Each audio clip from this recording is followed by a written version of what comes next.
we have a very special guest, and I say he's special because I've known Minister Rickford for a long time. Back in Northern Ontario days, traveling between Pikangikum and Lac Seul, and my maternal homelands in Red Lake. And I just want to say how interesting that our paths have crossed over the years, and very grateful for the advocacy work that you continue to do, both from a health perspective, a legal perspective, and now from a political perspective.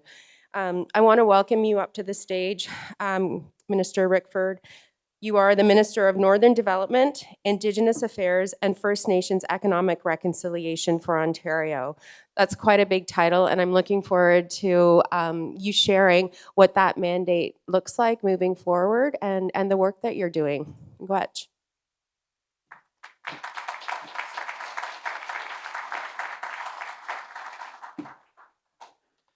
Well, good morning.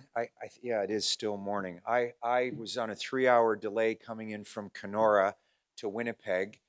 Didn't get in till 2 o'clock and was back at the Toronto Pearson Airport at 7 o'clock this morning. So I've kind of lost track of time. But listen, how about OECD coming to Sudbury? Come on. Isn't this great? And back at you, Sega. Between you and your sister, and frankly your mom, in days gone by, it's been awesome for our careers and our own interests to be woven together, and that we would be here today again is a testament to the commitment we both have in various capacities and hats that we've worn over the course of time. That say loud and clear we're aligned for the most part. Saga's never afraid to have an argument with me, and we rarely agree to disagree. You know how it works. I end up agreeing with her. So anyways, listen, I didn't want to miss an opportunity to speak here today, and I know the agenda is packed, so taking too much time wouldn't be fair.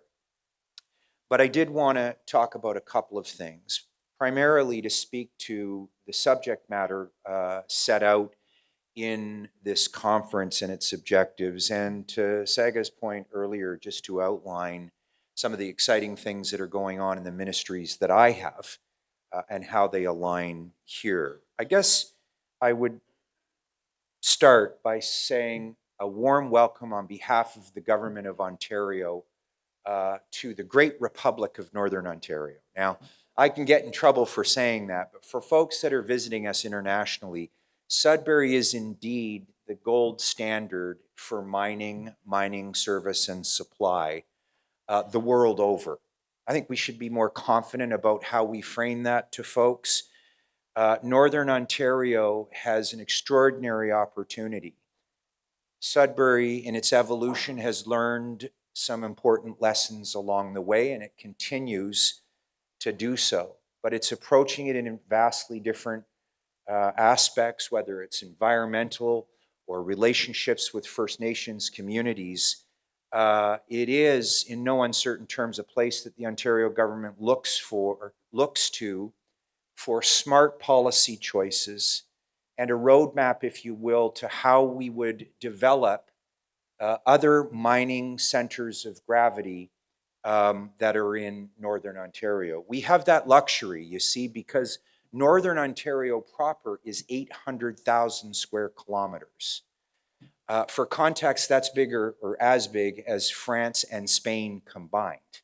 With only 10% of the province's population, we have a couple of other key things going for us. First of all, it's a beautiful, magnificent landscape. It stewards our First Nations communities across and through several treaties spanning Northern Ontario.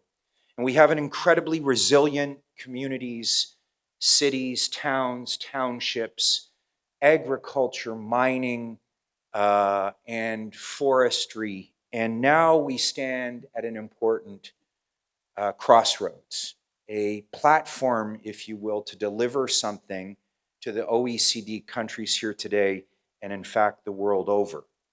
And that is that a sub-sovereign jurisdiction, so the province of Ontario to be clear, to deliver to the world its biggest and best environmental policy the world over. Now, how did I go from mining and resources to environmental policy? Well, here's what we know. The critical mineral report that I authored a couple of years ago, and the recent stylizing of my ministry to Indigenous Affairs and First Nations economic reconciliation has put us in a position, matched only by the investments we're making in Southern Ontario, to present to the world a fully integrated supply chain from earth to electric vehicles and from mines to motors, prospectively. We could bring the world some of the best labor standards that are out there, a continued work in progress to ensure that First Nations communities, and henceforth, Saga, the economic reconciliation piece to it, a path forward that would bring critical minerals from Northern Ontario in exquisite quantitative and qualitative supply to processing facilities in what I like to call the southern part of Northern Ontario, and then down to Southern Ontario for manufacturing. It's moving quickly at the speed of business, and governments haven't always been great at doing that. And so what I came to tell you folks here today, that although mining is a substantive piece of your discussions and your deliberations today, I appreciate that the clean energy, green transition piece is an important discussion, and I was hopeful that these remarks would help to frame your ideas around what that might look like and feel like in this magnificent region we call home and Northern Ontario, and that further you would understand that in terms of Indigenous engagement and accommodation, there are a couple of important things. First of all, our government has settled more flood claims and land claims and major treaty claims than any other government previous, in some instances, in half the time. It's because First Nation economic reconciliation starts with dealing with historical grievances and putting those to rest, creating an opportunity for those to be sufficiently resourced, whether they come through a claim process or courts. We have managed to politically settle this, reset the relationship, and the resources that those community members and those communities have can be put to invest in their priorities, particularly when it comes to economic opportunities. Our Northern Ontario Heritage Fund, very briefly, folks, is another important policy instrument that we use to ensure that we have people and a talented workforce, that our young folks, whether it's in an Indigenous community, a town, or a city across our vast region, increasingly has an opportunity to go to a workplace environment here and stay, because most of them do, and as importantly, to elevate our post-secondary institutions, whether it's 7 generations out in my neck of the woods or myriad colleges and universities now armed with research chairs that are specializing in some of the things that you are talking about here at this conference. We want families to move here from other places. We want businesses to move here and stay here. And we want our communities to provide a quality of life that for many of us here in Northern Ontario means being outdoors and experience a vibrant, dynamic, 4-season experience that we hope you'll come to love, even if sometimes the temperature dips to 25 or 30 below in January and February. So folks, I wanted to take this opportunity to tell you about a region that over the course of time has had its highs and lows. Bay Street in Toronto refers to it as boom or bust, a commodity market that has its peaks and its valleys, and there are many of us in the room here who've experienced those. But the opportunity for Ontario to be a fully integrated supply chain for critical minerals and the level of participation of First Nations communities in the forest sector and building legacy infrastructure has transformed us. We don't deal in boom and bust anymore. We are a resilient group of people who, over the course of time, have figured out what we can offer the rest of the world, and for the purposes of today, the OECD member countries. Somebody's going to start nodding or at me or twitching because I'm gone past my 8 minutes. My chief of staff is here. Am I past my 8 minutes, Emily? Okay, yeah, wrap it up, she says. But folks, listen, I've got a busy day here in Sudbury. I wouldn't have missed this opportunity for anything. I want to thank the folks who invited me and created this opportunity to speak today. The people of Sudbury, I see the MPP for Sudbury, Jamie, hello to you, and other First Nations leaders who I've spoken with. You chose the right city. We'd love to have you come back. Well, actually, it'd be great if you'd come to Kenora, where I live, next time, but that's another topic.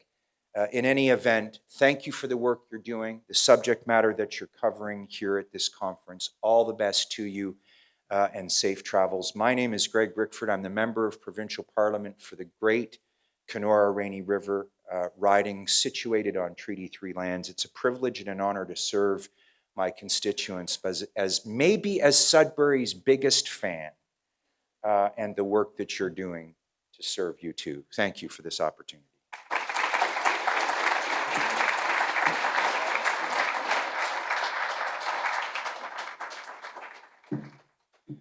Miigwech, Minister Rickford. You know that one of the things that's coming out of this conference will be a call to action, and a call to action to engage Indigenous people. And I know over the course of your political career, as well as your career as a nurse and a lawyer, that you care about the health and well-being of Indigenous people. So I will be knocking on your door with a call to action, and hoping it's a pathway to continue to move our relationships forward under the framework of economic reconciliation. So miigwech for your perspective and for being here today. I now move to the next panel, and I want to welcome Matthew Forte to come to the stage. Matthew and I have a business relationship as well. I'm on the board of directors for Accelerate, which is the company that Matthew is CEO for, and he's going to be talking about the supply chain and the inclusion of Indigenous people in that supply chain when it comes to electric vehicles. So I'm going to welcome Matthew to the stage so that he can welcome this very informed panel. Go ahead. Morning, everyone, and thank you so much for having me. Really, my job is kind of as a bit of a training conductor for this panel, but I'll elaborate a little bit on what we do. At Accelerate, we work with the private sector in the critical mineral space, in the battery space, the battery material space, through to manufacturing and OEMs as well. The idea being, and this is clear to everybody in this room, we have this huge opportunity in this country to build a supply chain in electric vehicles and zero-emission mobility that advances our economy, that becomes a big part of our economy over time, that employs our children and our grandchildren. And it's an opportunity that we have to take. We have to diversify our economy over time, and we have to make sure that we do it the right way. And I think that that's partly what we're going to talk about on this panel. To transition our economy, we clearly need the minerals and the metals that are so familiar to this region. But of course, we have to be mindful of the implications of mining. So we have this kind of duopoly. We have to extract minerals so that we can transition our economy and transition our energy systems. But we have to, do it in a way that is responsible to the ecosystems within which we live. But at the same time, we need a lot more of this stuff, right? We need more of everything that comes from this region and from regions around the world. So how do we do this? Now, circularity is what we're going to talk about, and we're going to talk about where we are on this journey. We're going to talk about some of the opportunities, the economic opportunities, the opportunities for development to local communities, and we're going to talk about some of the challenges that face the organizations involved in advancing a circular economy. So to discuss this, I'm joined by, I think, what is probably the best panel I could think of. So I guess, do I welcome people up one by one? Do I welcome everybody to come up? Everybody come up. If you're on this panel, you can stand up and make your way to the stage. And as you're doing it, you can walk slowly, and as you're doing that, I'll introduce you. So Alan Young, who's the principal of Materials Efficiency Research Group, or MERGE, Canada. Trent Mell, who's the founder and CEO of Electric Battery Materials. Nadia Makuchuk, who is the CEO of Merarco and the executive director of the Goodman School of Mines, and Bridget Donovan, who's a policy analyst here with the OECD in France. So I think what we're going to do is we're going to invite people up to do some short presentations on the work that they're doing, and then I'm going to ask some questions. So I'm going to vacate the podium, and then I'll come back up and ask some questions. I don't know what sequence we're in, so I'm going to be as surprised as everybody else as the panels, the slides come up. So let's sort of see who's first here. Mr. Young, it's you. Thanks to the organizers and everybody who was here to make this such a rich conversation. I'm not a big conference goer, but I think this is a real exception. It's a really important dialogue that OECD is having globally, and I love the sort of the frankness, directness, and integrated approach that this represents. So just a bit of background, I've been working in and around mining for about 30 years now. I started when I was in the Yukon, and I got involved in a little thing called the Whitehorse Mining Initiative. Historical question here. Who in this audience knows what the Whitehorse Mining Initiative is? One. Okay, that's really interesting because it was 1992.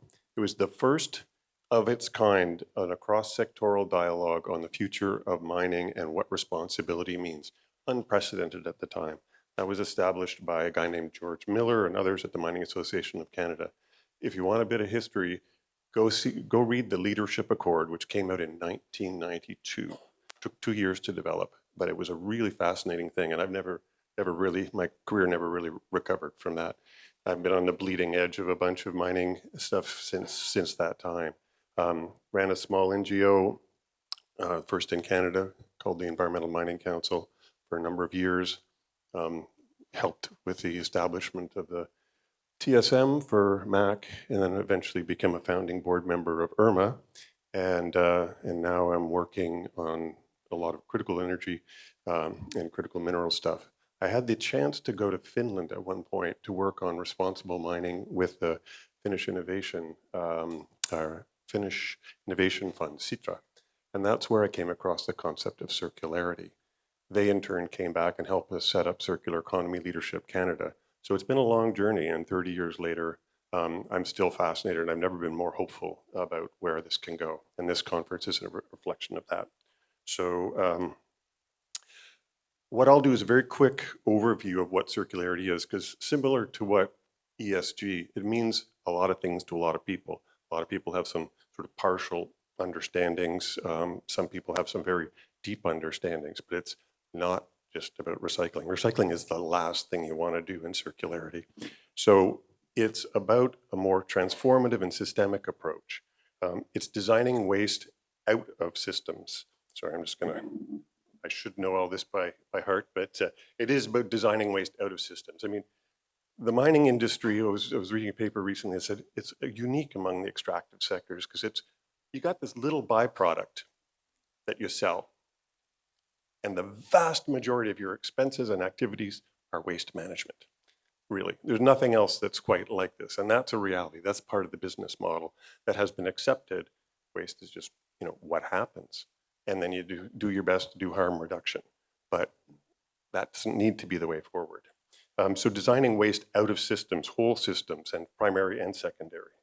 Really focus on optimizing value of everything that happens on site and keeping both products and materials in use at their highest level for the longest time possible.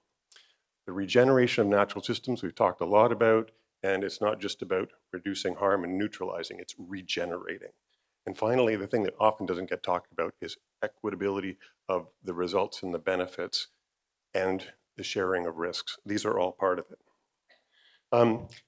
And I mean, there's no material better suited for circularity than minerals, unlike plastics, unlike wood, unlike a lot of other things. As we all know, these elements are infinitely recyclable and in their subsequent states are much more efficient uses of things we brought out of the ground. So they are the ultimate piece. And the irony is that a lot in the circular economy circles in Europe and others, mining is a thing you don't really want to talk about because it's all about recycling and reusing and everything else. But as we've discussed here, we have to do a lot more mining, and we can do that with a circularity lens. What is not done enough is a more systemic view of where leakages and waste occurs within industrial systems. It seems as though something should be a no-brainer, but it's not happening, and we all know it's not happening. We just do siloed waste management and harm reduction elements, but comprehensive analyses of waste and alternatives are really important all the way through the supply chain. And about, again, it's about systems thinking, about full concepts of turning waste into resource and minimizing any inefficiencies that are there. There are a variety of things, and I should say that a lot of this comes out of a paper I did with a couple of mining engineers, Laura Barretto and Karen Chauvin. We did it for NRCan a number of years ago, well, 2021. So I'll make sure that resource is available. But it was about how CE can apply inside and around mining operations. So there are, social values, stock optimization, really thinking, not just tweaking efficiencies, but getting to deeper analysis on what is the most effective use of materials and resources. Again, eliminating the concept of waste. It's just not an acceptable approach to write that off the books. And then, of course, things like EPR and others are going to be important to do this, and then working with product designers and users to think about how to optimize potential recovery and use. I won't go into this too far, but there's the technical system side, and there's layers you can go to, whether you're brownfield or greenfield site. You can start very simply through some eco-efficiency approaches and others, but the more you go in, the greater the value and recovery you get out of your activities. So you work from, safely disposing, which used to mean landfilling it and hoping it doesn't leak, to very different kinds of approaches. And then, a radical and systemic approach toward recycling and upcycling everything on site. Huge amount of value. Teck is doing some amazing work in this in BC, where they're making tens of millions of dollars through their recycling programs on things that they used to either give away or landfill. There are many opportunities that are being underused in this way. There's a lot on site that can be reused and optimized from products and materials. The idea of leasing whole sets of services, from tires to chemicals to a variety of other machinery parts that should be owned. The batteries are perfect. Should never buy a battery. Battery should always be owned by somebody who can take it, use it, and reuse it once it's done. Things like this can be done with much greater value return. But again, it's a systems approach that's most important thing, not the siloed approach that is opportunistic and ad hoc, which unfortunately is more often the rule. I should note that there are companies, Anglo American, BHP, Rio Tinto, Vale, who are doing a lot of work in this field. They don't talk about it too much publicly, which maybe, to Mario's point, just do it, don't talk about it. That's fine, but I think there's a lot of work going on, but it's just not broadly enough spent right now. The natural system side, regeneration. Again, we want to make sure that in places like Sudbury and elsewhere, it's not just about neutralizing harm, but it's really about making sure the land is optimized, regenerated, other uses are considered, and these are thought about right from the beginning, and that that these sorts of things are part of the initial design process that includes the community consultation and includes ongoing. I mean, Sudbury is a pretty interesting model for that, but how do we do it even better, and how do we export that model? Um, so it does involve partnerships. And the partnerships with local communities, with supply chains, are not nearly as activated as they could be. And I think there's with the automotive makers, with the OEMs and others, battery makers now, the opportunities are there to be much more intimately engaged in the use and transfer of all these things, and the transfer of data from the mine site through to allow the tracking of responsible minerals. All those are super important if you want to realize the potential value out of this. And there's a very keen interest, as you all know, through entire supply chains now, and they want to find out who is doing something that is, low carbon, indigenous respectful, and others. Those are markets that are going to be optimized and associated with premiums in the future, and it's happening now. Laws and policies are way behind, and that is a problem. We have to work in a pre-competitive environment so that we can bring these things together. And but in the absence of that, again, to Mario and others' point, we just have to do the right thing, because it will benefit companies, and you're future-proofing your companies by taking advantage of this. I was just talking very briefly, I was talking to a guy on the way in on the taxi from the forest companies, how he's firewalled from dealing with the mining companies by law. But if they could exchange waste, gravel, and biomass and others, could exchange waste for mutual value, reduce infrastructure impacts and footprints, et cetera, et cetera. Lots of opportunities there. But really the key thing is identifying regional partners, thinking about what might not even be on the books for you as an asset, which could have huge value for, whether it's sand and gravel, or whether there's a whole range of other things that are happening inside sites that are just not understood to be of value to partners. And so, how do you build your buildings for deconstruction? How do you use the vast needs for sand and gravel that could be used for infrastructure and exchange in these ways? And then there's Sudbury's a perfect example of a regional innovation hub.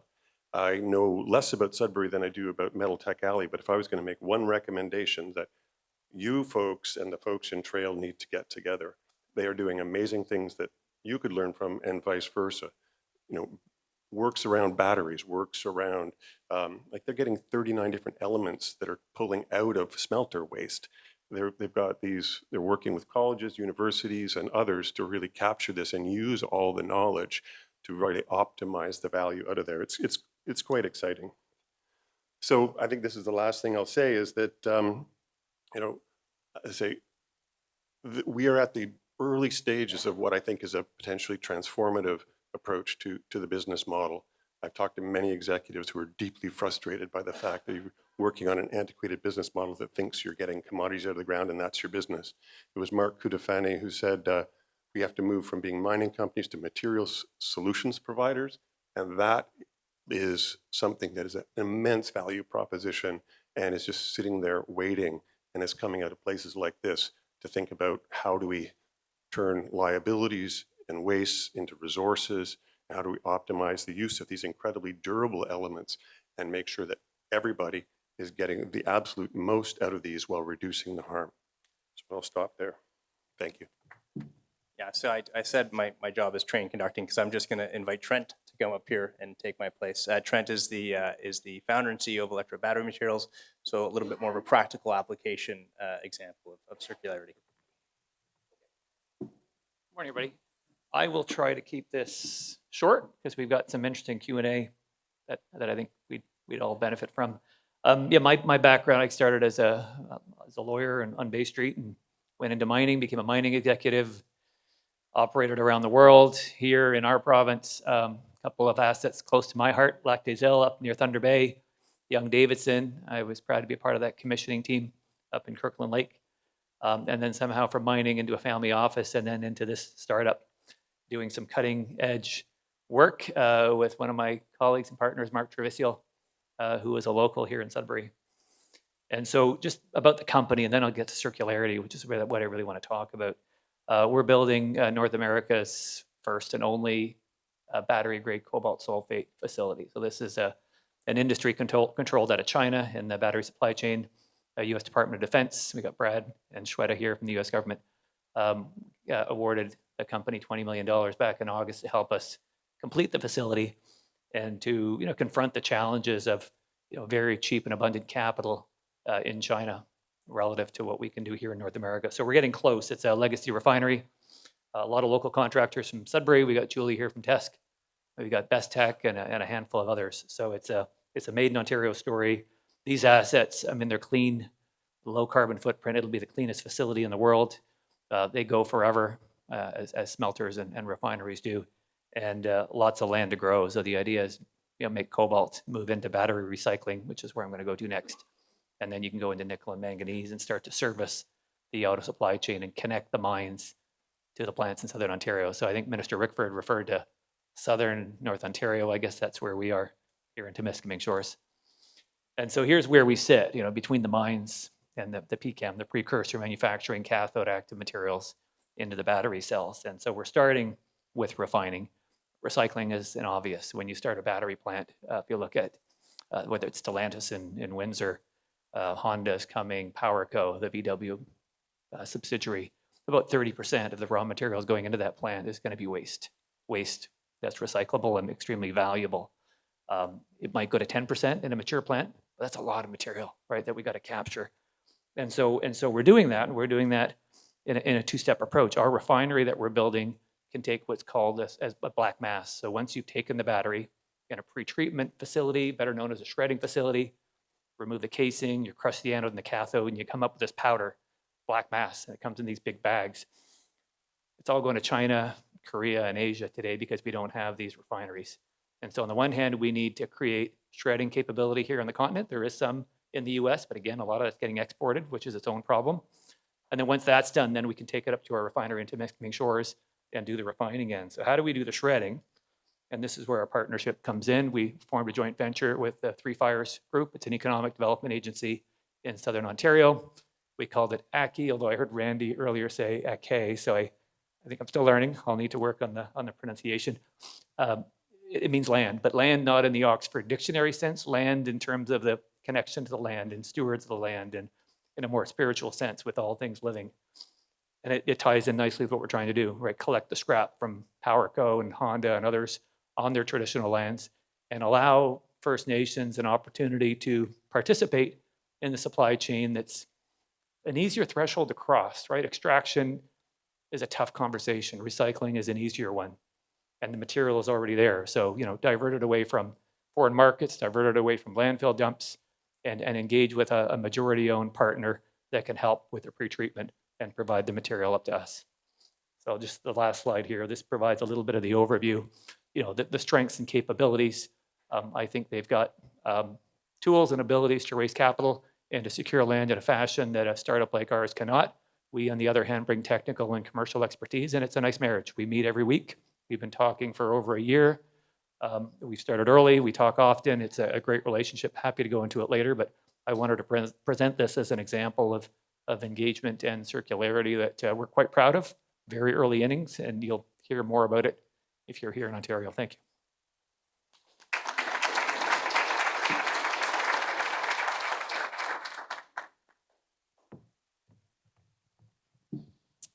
Thanks so much, Trent. I'm going to welcome Bridget now, who's an analyst with the OECD, to talk about the work that you're doing. Where do you want to? Yeah. Good morning, everyone. Thank you for having me here today. A few of you might have seen me running around the conference or probably in your inboxes leading up to the event, so I do exist.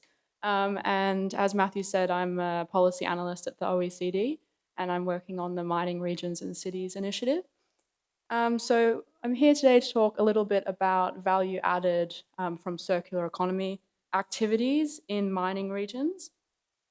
I won't go into too much detail about what is circular economy in mining, because I think we've kind of touched on it already.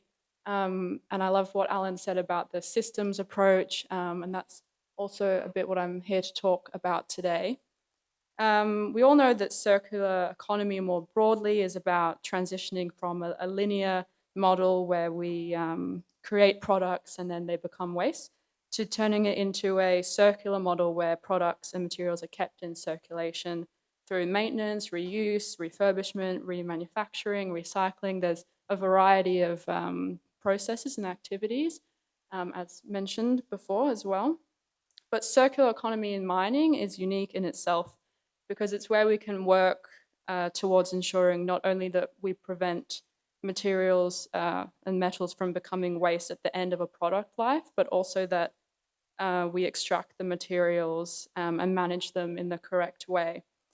So this includes reducing waste and tailings, optimizing water usage, regenerating closed mine sites, valorizing tailings through recovered minerals, and also upcycling them into high-value products. Or we can also downcycle for backfilling, road construction, and carbon capture. So, slide, and there we go.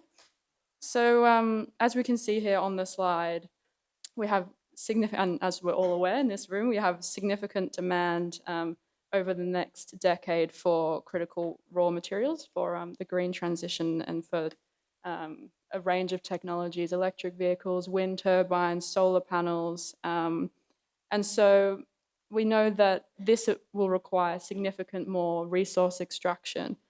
And while circular economy, it can't completely replace extraction, but it can definitely substitute for some of the mineral demand. Some estimates are that circularity can fill around 20% of the demand for critical minerals. So this is quite a significant number and definitely highlights why it's worth pursuing these activities. But what I'm here to talk about today and what the panel is focusing on is how can we create value for regions through these circular economy activities.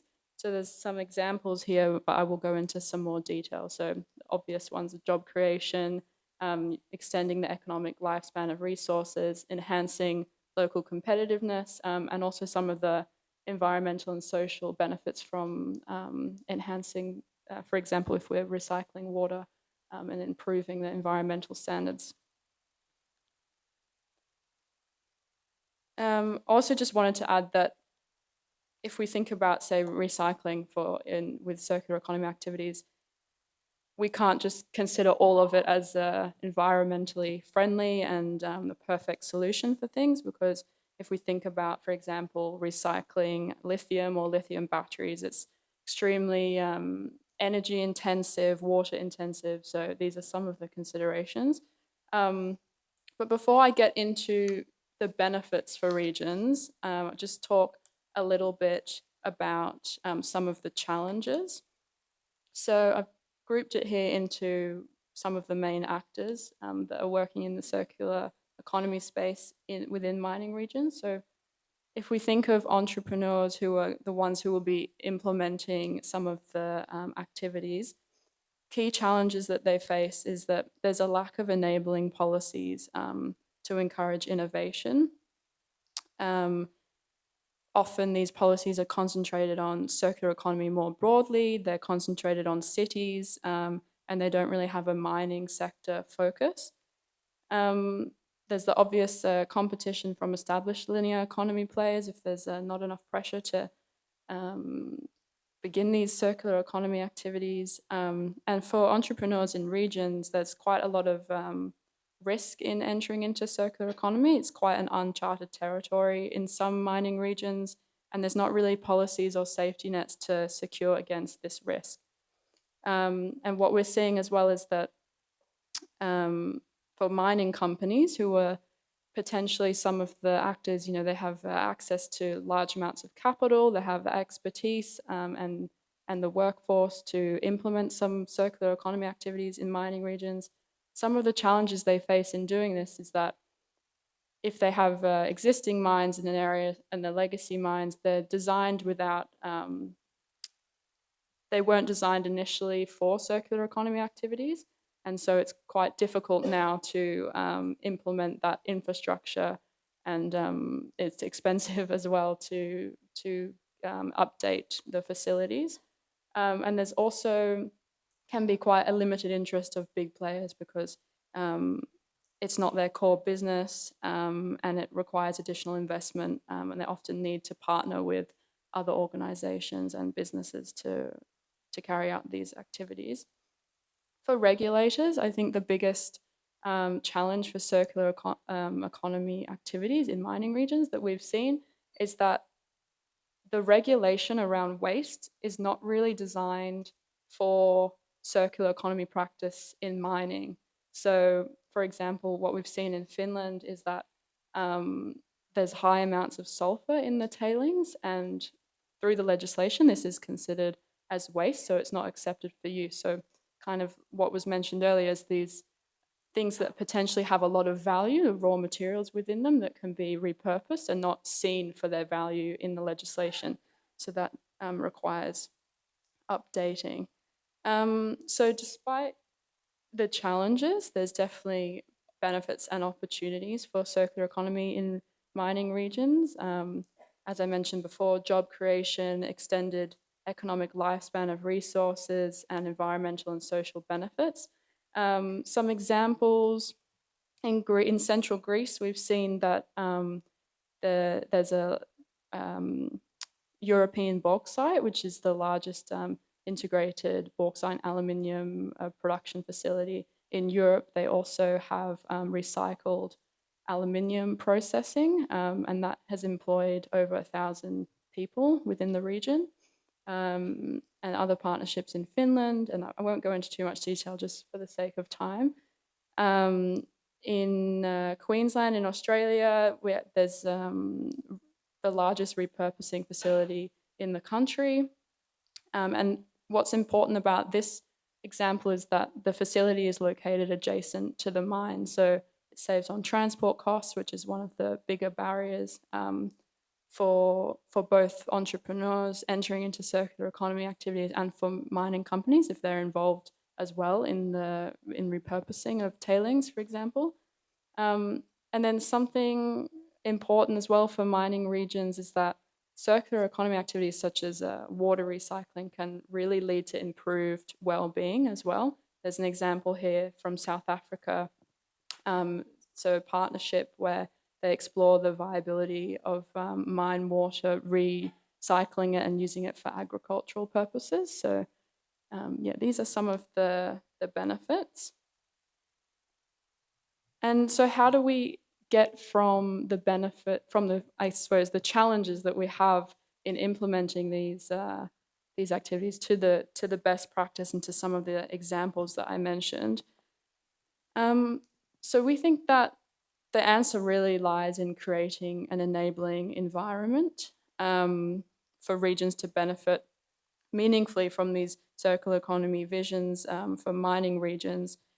The projects need to happen on the ground in the regions, and there has to be the appropriate framework and mechanisms to allow that to take place. This really relies on collaboration and knowledge sharing between the central actors in the region. So mining companies, communities, rights holders, local and national governments, universities, and just some key points that I've put on this slide here. So the ways that this enabling ecosystem can be built. Partnerships is key, and it was mentioned earlier as well. There's some examples on the screen. I won't go into all of them, but one to note is the tailings challenge, the BHP tailings challenge. It's kind of a pilot project supporting entrepreneurs within regions to engage with the existing mines in the region, test the tailing samples, and then they're provided with funding to test integrated closed loop systems. And something that's really important to note when we talk about partnerships is thinking of rights holders and Indigenous communities, and that's been a massive theme of this conference. And when we think of circular economy, the concept of circular economy really is derived from many Indigenous people's whole of systems thinking and the way that they approach environmental conservation. And so looking at how different communities have, over millennia, have conserved the environment and have engaged in circular systems is really important. So bringing these communities on board as partners in thinking of ideas for circular economy activities is essential. There's an example here from Costa Rica. This is not mining specific, but in the agricultural sector, using traditional agricultural practices to create circular systems where waste becomes an input for the next cycle. So including these actors is really important. And for regulation, regulation is essential to kind of trigger and support these partnerships. There's some examples from Chile, from Canada. The one from Chile is this extended producer responsibility law, which essentially compels the mining industry to take responsibility of recycling 25% of their end of life tires from the transport, the vehicles that they use. So this really kickstarts the companies and the actors in the region to be thinking, okay, how can I take advantage of this opportunity and supply some of these recycling, for example, services for mining companies. And so that's essentially all I wanted to speak about today. Thank you for your time, and I'm excited for the discussion. Thanks so much. And before we get to that discussion, we've got one more presentation. So Nadia is going to come up, Dr. Nadia Mikichuk, excuse me, Mikichuk. I'm bad at my own name. So who is the CEO of Morocco and the Executive Director of the Goodman School of Mines. I just want to say good morning, bonjour, Ani Menagajab, learning my Anishinaabe, and of course to our Latin American partners, buenos dias y bienvenidos a todos los participantes. As a first-generation Ukrainian Canadian, I want to first acknowledge my grandparents and thank them for bringing my parents to this incredible country.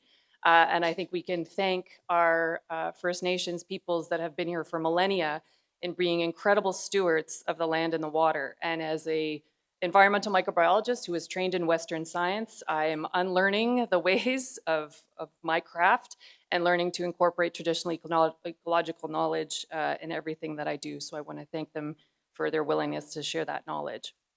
As we talk about circularity, I come at it from for better or for worse, a perspective of wearing multiple hats. And I think as we talk about circularity, we have to be cognizant of the fact that our individual circles can become silos if we are not intentional in connecting those nodes across the chain. So I have the privilege of wearing many hats, and that allows me to step out of my individual silo every single day and acknowledge that as the executive director of the Goodman School of Mines, I am trying to support training the next generation of people that will be entering into a completely new world, an economy that is driven by new tools, new challenges, and new solutions that they will be responsible in implementing.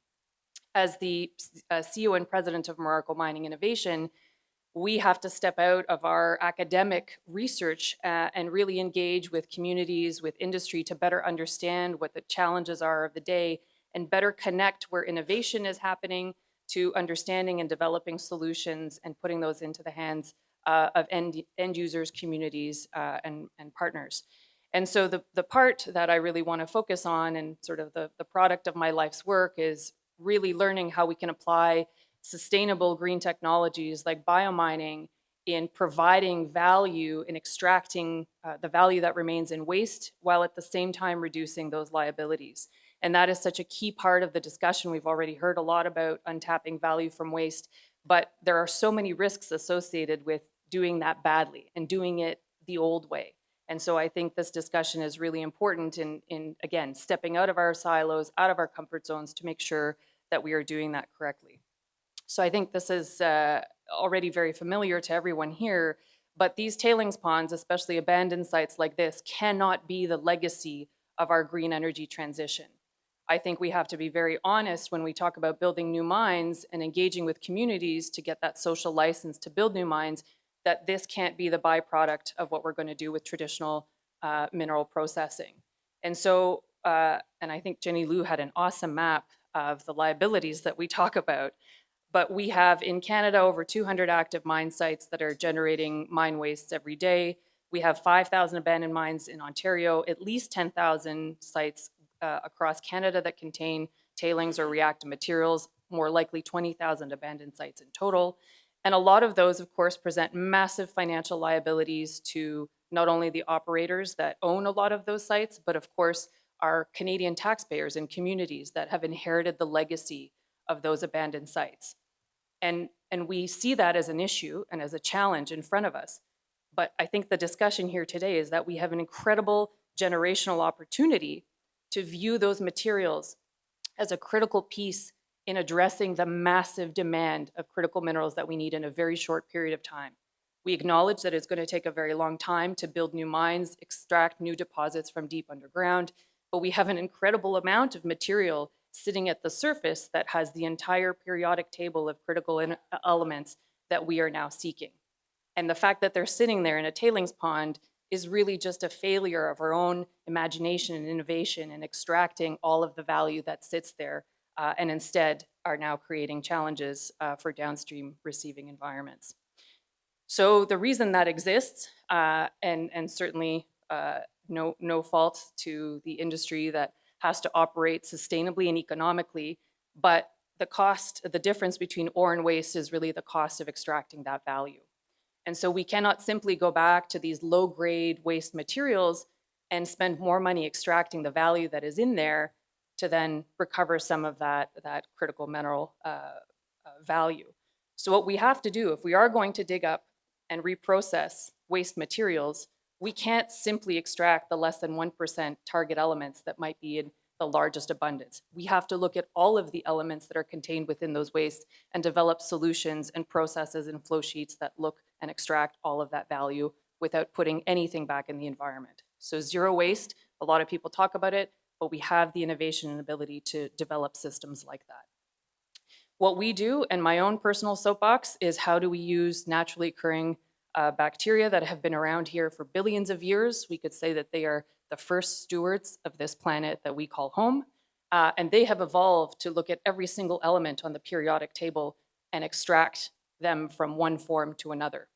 And we can understand and learn those microbial communities to develop processes to extract any mineral into solution, and then work with our partners and chemists and metallurgists to develop flow sheets that can separate those elements from that solution.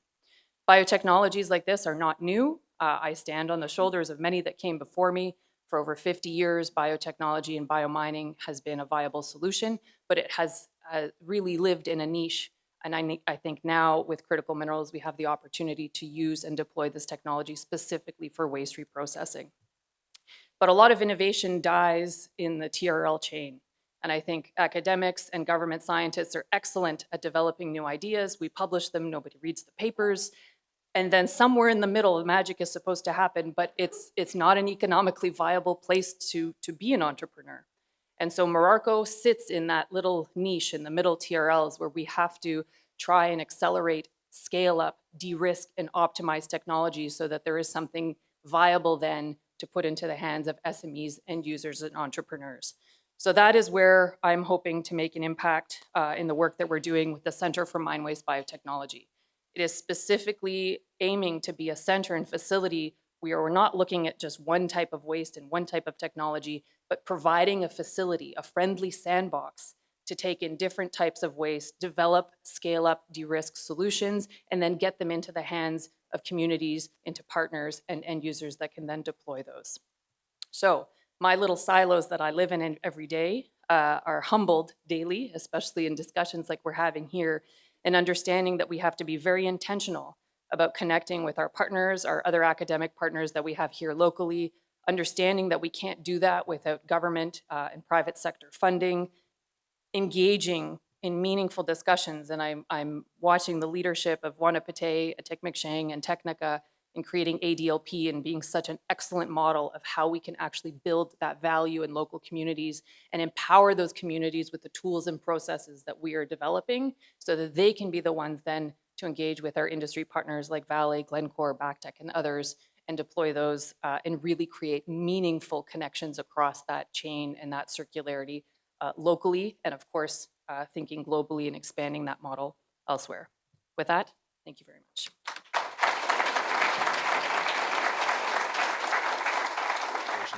I'm going to start maybe on a bit of a downer because I want to talk a little bit more about challenges because both you, Natty, and Bridget sort of talked about challenges in creating a circular economy, in particular around mining activities.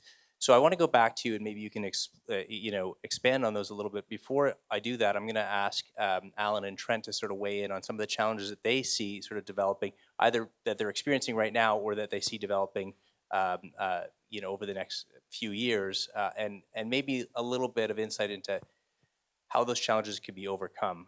So maybe Trent, I'll just go down and then to you, Alan. I think we all have handhelds, yes.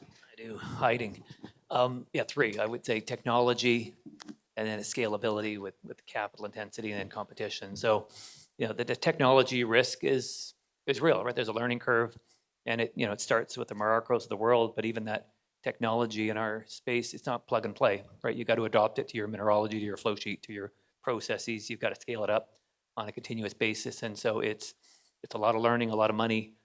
We at Electra have been working with partners, but testing our recycling flow sheet for years now. And we're getting closer and closer to making battery grade product. We recently achieved a technical grade lithium product from recycled batteries, which was a huge accomplishment. And the journey continues. Then you scale it up, and that takes money. And so we've got the duality of, do we sort of go small, right, and get into production? But then you lose the economies of scale. It's not really a profitable, viable business with your fixed costs. But then to go big, then we have that capital challenge of a startup in the Western world. It's cited as one of the top two challenges by Canadian CEOs today is inflation and the cost of capital. And the third is just the flow of materials, because we are breaking into an industry that's already quite established in Asia. We've got this vacuum, this pull of materials already leaving our continent. We fight so hard to bring critical minerals here and to onshore, only to have them leave in the back door with a more mature, established, better capitalized industry in other parts of the world. I've had the chance to travel a bit in the last couple of years around the question of critical minerals and circularity through the paper and others. And so I've been in places like Saudi Arabia or Chile, Australia, Finland, Azerbaijan, and listened to how other countries are working on these issues. And I have to say, Canada, I come back feeling a little embarrassed. We're really good at some amazing work around, we're advancing on Indigenous rights. We're advancing on a variety of industrial practices, but I'd say we're about 5 years behind places like Chile, places like Australia. And if you want to talk about renewable energy transition, the irony of Saudi Arabia eating our lunch is I just hate that thought. But it's true. And then you look at the Nordics. So part of my point there is that the enabling environment, if Canada wants to get serious around this question of a true sort of a circular approach, a truly advanced and transformative approach to maximizing value for critical minerals, we need to up our game on policy. We've referenced regulations, impediments, but with all due respect to the hard work that's going on in NRCan and others, we don't really see a coherent vision that has a circularity vision that brings primary and secondary materials together, builds supply chains. We have a very isolated approach, or my experience is we have a very isolated approach to innovation, and we're not really driving and enabling these partnerships. So we've got to do policy regulation and more of a national vision that is akin to the Auto Pact. We need something of that scale, and we need to be serious about industrial policy for the future. So we're lacking that, and we need it. Related to that, I would say, is the business model. Again, just talking to a number of executives in preparation for this and other talks, the frustration of the narrowness of the business model. And, partly that's just the investment and finance environment that are conservative, but it's also self-imposed. So if we thought ourselves as material service providers, as companies, what does that look like? What are the opportunities? And again, some of the larger companies and some smaller ones are doing that work. We need to share that work and talk about it. What are the value we're leaving on the table? Circularity is not a hair shirt we wear. It's an immense economic opportunity that is just sitting radically underused. So there's a private sector business model discussion that needs much more discussion, and perhaps it's out of the schools of minds and also within some of the business schools to really rethink the model and talk about the opportunities throughout. I think those are the two things, other than just connecting the supply chain, being much more deliberate. That includes, understanding product design and utilization from manufacturers on down, so that we know how to build and demand lower waste products, and once it goes out into the supply chain, to ensure that those products are recoverable, reusable, and others. That is not done now. It's really tough because of the diversity and lack of integration across those things. So I think working down supply chains so that the companies who are investing in this at the primary level are getting the recognition and value and premiums they deserve, because they are spending more money, but they're delivering something of value. We need to talk more explicitly about how to translate those values through supply chains, better use of market incentives, better use of data and other things. And I think that opportunity is sitting there waiting. We know that from the IRMA environment, huge interest in automotive, electronics, energy, and finance. People want to have this discussion, but we need to have supply chain discussions that bring primary, secondary, OEMs and producers together to say, we can do this, and responsible producers throughout will work together in an environment that will induce greater efficiencies and transformation.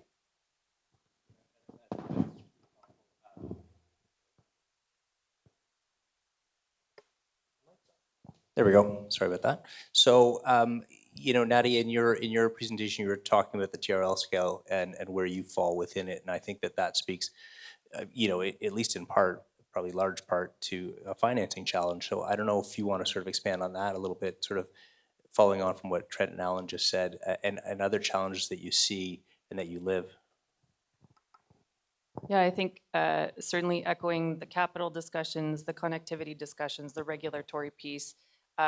Innovation doesn't happen in a vacuum, and it doesn't happen without funding. Nothing happens without funding. We're building an entire supply chain, but specifically to the innovation piece, Canada is a relatively small country in terms of people and tax base, and we have to punch way above our weight if we're going to catch up, because we are maybe not 5 years behind, but maybe 20 years behind. But we have an incredible opportunity because so many other jurisdictions are a little bit ahead of us, and we can learn what works well. How can we be nimble? How can we move quickly? How can we learn from others? But I think on the innovation piece, that connectivity, I'm already seeing that we're competing against ourselves in trying to address the same challenges. And that collaboration is so critical. We simply are too small to compete with ourselves. And innovation, and there's wonderful groups that are in Canada and Ontario specifically that are trying to build that innovation ecosystem with intentionality and trying to connect people that are working on similar challenges to work together. And that is hard. It is hard to work together when you're vying for the same dollars, but I think we can make those dollars and that infrastructure stretch further by working together, and that's what we're trying to do. Building a friendly sandbox where everybody can play together is hard. I'm realizing that. It seems like a really wishful thinking type of a venture, but I think it is possible, and Canadians are well positioned to do that. That's great. And so, Bridget, you talked in your presentation a little bit about, what's happening outside of Canada, some of the good projects and advancements that we've seen in Greece, for example, or in Australia. If we are anywhere between 5 or 20 years behind in Canada, surely there are challenges happening elsewhere that we should be kind of mindful of as we go forward. And I wonder if you have some thoughts around, what Canada can expect if we are successful in moving from TRL 4 to 7, 9, if there are things that you've seen.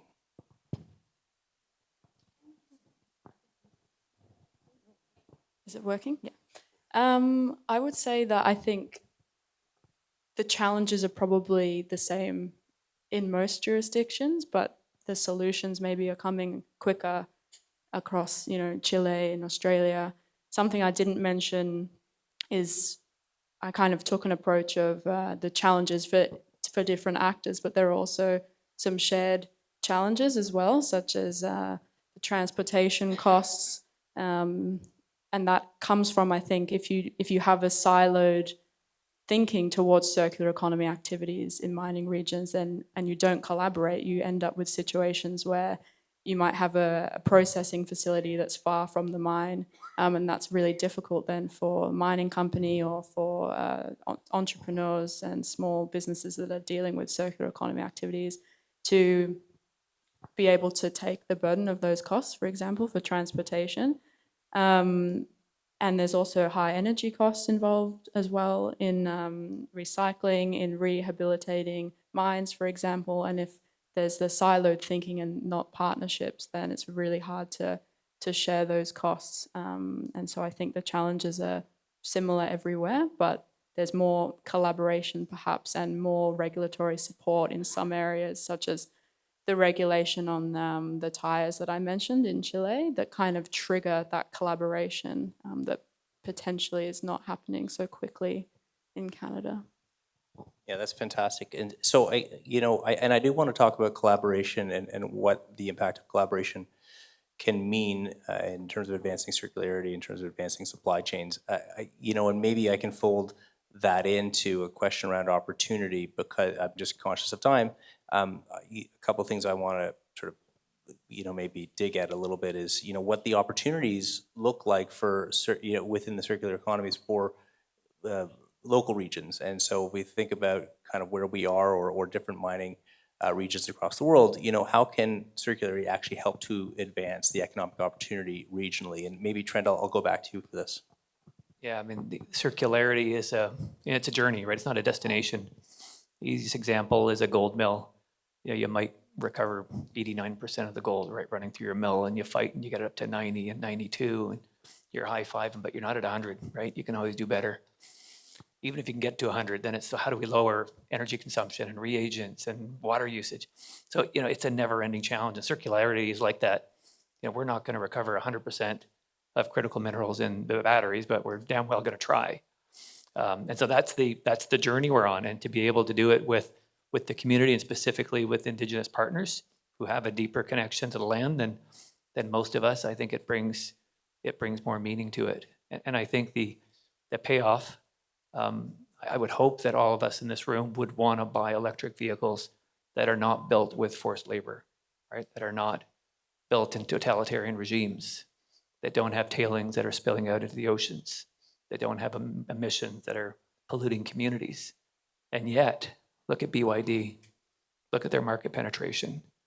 And so behind that veil, right, when nobody's looking, we'll save a few dollars. And so we as business people have to do the best we can. We have to try to make a profit, but we do need the hand of the state to help us get there, right? To reward us for our efforts, to reward us for good ESG practices, and to put up walls against practices that aren't good for the environment. And with partners like Three Fires, it kind of reminds us of the bigger duty we have. And circularity won't happen if A, if it's not profitable, or B, if we're not forced to do it. And I think we probably need a bit of both. That's really helpful, and that the premium, the green premium that people talk about is also, how do you make sure that people will buy what you have because it's well made and it's made in the right way, and as you say, the hand of the state can play a really important role there. And Alan, I want to go to you, and then Nadia on the same question around what the economic opportunities are for regions. Yeah, I think again, if we think about the assessment of needs, first and foremost, I mean, there's the conventional return on royalties and the supply chains and procurements that feed a mine. But then there's so much more. I mean, infrastructure comes up a lot in terms of the cost of infrastructure in the north and the shared infrastructure that could be achieved if we did work together and just do a different form of assessment of needs, inventories, and wastes, so that obviously sand and gravel is another energy infrastructure shared. The use of post-mining facilities for reapplication to other uses, whether it's the same facility being used and deliberately repurposed, or whether it is about the deconstruction of that, the planned deconstruction of that, and the transfer of those assets, which constitute liabilities until they are transferred. So there's a lot that's outside of the conventional spin of the normal mine cycle that can think about what is this major opportunity that the mine presents mean in terms of actual materials, and then of course the service development that's associated with that. What are the skill sets and how are they transferable? I think Doris was talking about a number of ways you can transfer the skills and start to build that transition. So post mine and during the mine, how do we bring those skills in and of themselves are huge opportunities. I mean, the thing we also need to think about is, there's sub-regional and local, which are important, but we have to build different materials flows continentally. So there's only so much we can do with the materials that we have on site. But if we were to mobilize more north-south materials flow that is related to circularity, we become part of a different economy that is not so localized. So Sudbury's well positioned to be part of a bigger continental circular flow, but we first have to enable that continental flow. When I was talking to people in Trail, like, why is Trail, town of 20,000, how does it get so prosperous and become its innovation hub? They said, one of the things is the proximity to the US border. The other is being an industrial site or an industrial town that welcomes industry. And then there's clean energy and clean water. That sound familiar? So, I mean, there are ways in which this becomes not just a local and sub-regional hub, but if we think about the larger sort of circularity approach continentally, then that opens up an entirely different set of materials flow, and which is, I think Minister Rickford was referring to, is like positioning for that future is something we should also think about and not get too parochial about the local needs. Although, as I've said, there's a ton more on optimization of infrastructure, sharing of talents, and just raw materials that can benefit those if we think holistically about what's needed. Yeah, and you use the term pre-competitive in your presentation. It's one that really strikes me because this is the very, very beginning of a very long journey, right? So it strikes me that we're not talking about a mature industry just yet, or industries. But Daddy, I want to get your take on the opportunities regionally, and then Bridget, you as well. But how do you see this sort of playing out? Where are the big opportunities, and maybe kind of business models that make sense? Yeah, I think Alan and Trent touched on some really salient points, and I think, figuring out where we fit along that supply chain, certainly materials flow continentally at a much broader scale, and we have to admit that materials and elements move across the planet and have a totally unsustainable carbon footprint that goes with it.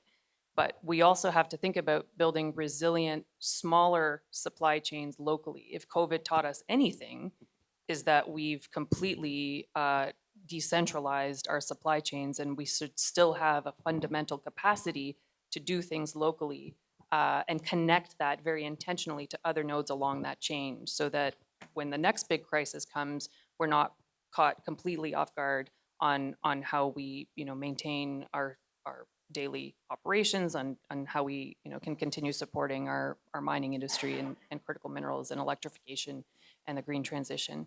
So I think there is a massive opportunity right now. Again, the Canadian context, I think we can learn a lot from our international partners, how we design this with the limited capacity resources that we have to build a very lean, resilient, and robust supply chain at a time when resources are thin and we have to move very quickly.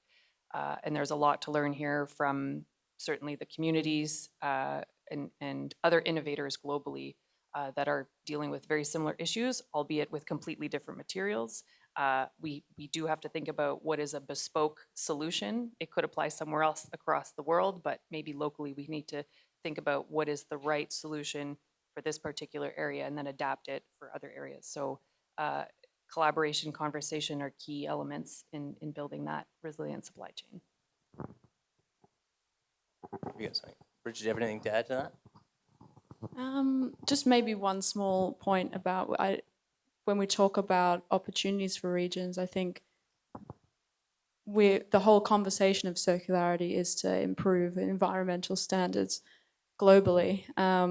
But when we think of regions specifically, they're often the ones that are dealing with most of the impacts of climate change. And so I think circular economy can present some opportunities for regions to have improved well-being standards. Like, for example, programs where mine water is recycled and repurposed for other activities, such as in agriculture, or just simply for the sake of improving the water quality in that region as well. So I think these are also some of the regional opportunities. So I think we've got 5 minutes left, and I know that lunch is after us, so I don't want to hold people up. So I do, maybe picking up on the theme of collaboration, because I think it's one that's really important to maybe explore a little bit more. Is collaboration throughout supply chains and how that can advance, circular economy projects. But maybe, I don't know how to collapse these two questions because they are two separate and important questions, but also kind of how do we center sort of Indigenous peoples and interests around circular economy projects, and how do we make this work better for those people involved? So it's a question around collaboration. It's a question around partnerships. Trent, maybe I'll start with you.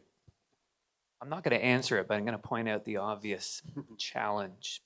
Capital is not patient, right? Capital wants a return. And when you're going to consult with Indigenous communities on land use and impact and local benefits and whether they want to go, you can't rush that, right? And that's a challenge we face in a progressive democratic world. And you got to be early, but you're not. I was participating in an Indonesian critical minerals conference there first, and as a country, they're getting prepared to be IRA compliant to ship nickel to America, and they think, okay, we can deal with Chinese ownership. We have enough capital, we can do it ourselves. But the hard part is the sustainability piece, and they don't have the consultation and engagement piece. They build a cathode plant in 10 months, and on a panel the next day, I said we would never permit in 10 months. Forget having it built. So that's the challenge. Alan, do you have anything to add to that? Yeah, two things, I think. One, just on a sort of a counterpoint, but I think it's a related point. When I was asking, I think I can call them out by name. When I was asking Anglo American, why are you dealing with the Initiative for Responsible Mining Assurance? Like, why? It's great you're here, but like, what is your core business motivation? And eventually they gave me one paper that's quite interesting. It's called The Cost of Community Conflicts by Davis and Franks out of Brisbane. And the analysis that they had done was that right now on global projects worth $1 billion or more, the cost of delays related to community conflict, both Indigenous and non, is a loss of net present value in the order of $2 million a day. A day. So, it's net present value, but still that is considered significant. And that has been corroborated by the International Energy Agency and others, about $10 million a week. So yes, the cost of capital may be impatient, but if you want to ruin value, create conflict, right? So I think there's the counterbalance there, is you really have to think about this. And this is where the Indigenous partnerships come in. Two reasons. One is, there are more and more, as Mark was talking about, and we've heard more and more companies that are preparing for partnerships. And that's incredibly important in a mineral-rich area where financiers are looking at conflict-free as part of their overall thing. But the other thing comes back to the business model. If you're going to have these Indigenous partnerships, they're going to force your business model to be different. And that's a good thing. You look at Voisey's Bay, it was a 7-year mine plan. The Innu said, no, it's going to be a 27-year mine plan because we have to prepare ourselves to manage this from benefits and impacts. Did Inco like it? No. Was it a profitable mine? Yes. And we can look at a number of others where business plans have been fundamentally changed, business models have been fundamentally changed through these partnerships. So I would say circularity, to somebody's earlier point, is inherently an Indigenous philosophy, is inherent to Indigenous philosophy. And I think as partners in preparing ourselves going forward, this is one of the huge benefits that we'll see, not only the local benefits, but the evolution of the business model through the incorporation of Indigenous values. And I couldn't stress that more. That's really exciting, really important, and an advantage that Canada has if we choose to. capitalize on it. Nadia, do you want to expand on any of those points? You've got a mic, there we go. Yes, thank you. Just quickly, because I see the time flashing, I just want to acknowledge certainly that Ogama Shelley said it yesterday, we move at the speed of trust. And I think if we have that as the starting point, we can prevent losing NPV at incredible amounts per day by having all the right people at the table from the very beginning. I was recently in Halifax and learned from Mi'kmaq scholar, Dr. Mary Beth Doucette, and she presented the idea of Etowaptimunk, two-eyed seeing. And I think we heard similar Anishinaabewin teachings today. That is so counter-Western thinking and training, like this is the answer, this is how we do it.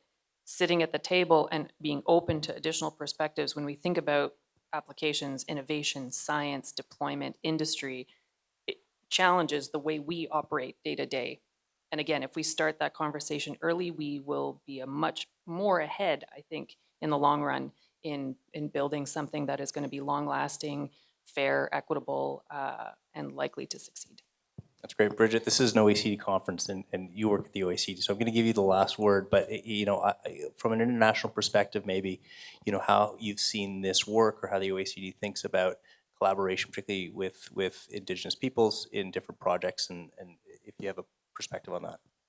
I see the time is flashed, so I'll just be quick, but I think it's the same for the conversations we've been having about mining projects. And I think circular economy activities pose a unique opportunity because it is a new industry for a lot of regions. And so it really gives an opportunity to involve Indigenous peoples in those partnerships from the very start.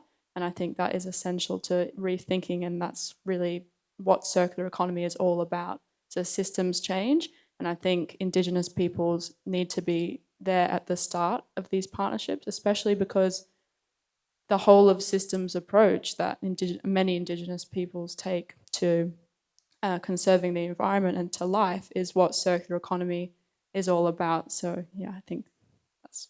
No, that's great. Thank you. We don't have time for my traditional wrap up, so I'll only say the minister was talking about moving at the speed of business earlier, and we also talked about moving at the speed of trust. Both things need to be true, and I just want to thank the panelists for a phenomenal conversation.